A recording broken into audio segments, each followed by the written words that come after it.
রাজ্যের বিশেষ পর্যবেক্ষক সুধীর কুমার রাকেশের অপসারণের দাবিতে এবার দিল্লিতে নির্বাচন কমিশনে বামেরা।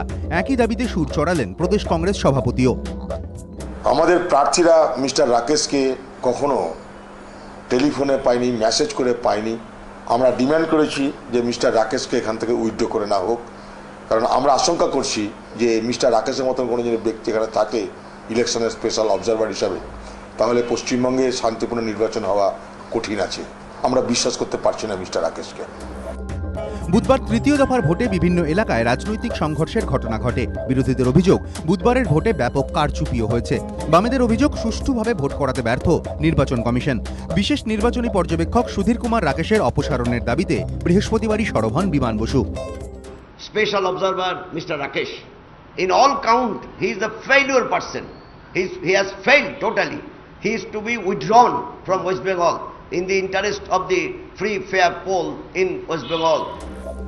বিশেষ নির্বাচনী পর্যবেক্ষক অবশ্য নিজের অবস্থানে অনড় থেকে বৃহস্পতিবার ফের দাবি করেন রাজ্যে তৃতীয় দফার ভোট সুষ্ঠু, অবাধ ও শান্তিপূর্ণ হয়েছে।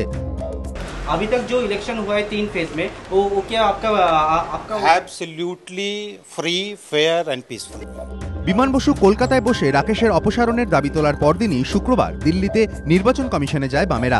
রাজ্যের বিশেষ নির্বাচনী পর্যবেক্ষকের অপসারণের দাবি লিখিতভাবে কমিশনের কাছে জানান নীলোৎপল বসু, এসআর পিল্লাই, ডি রাজারা।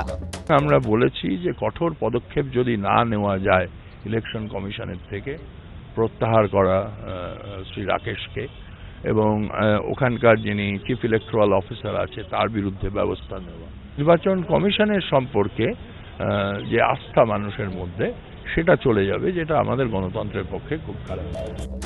বুধবার ভোট শেষ হওয়ার পরই 826টি বুথে পুনর্নির্বাচনের দাবি জানিয়েছিল বামেরা। উপনির্বাচন কমিশনার বিনোদ জুস্তি বলেন, অভিযোগ খতিয়ে দেখে বৃহস্পতিবার সিদ্ধান্ত নেবেন, কিন্তু পুনর্নির্বাচনের কথা কমিশন ঘোষণা করেনি। এই পরিস্থিতিতে পুনর্নির্বাচন সংক্রান্ত সিদ্ধান্ত কমিশনকে ফের একবার বিবেচনা করার জন্যও এদিন আর্জি জানায় বামেরা। বিজেন্দ্র সিংহ ও প্রদীপ দে, এবিপি আনন্দ।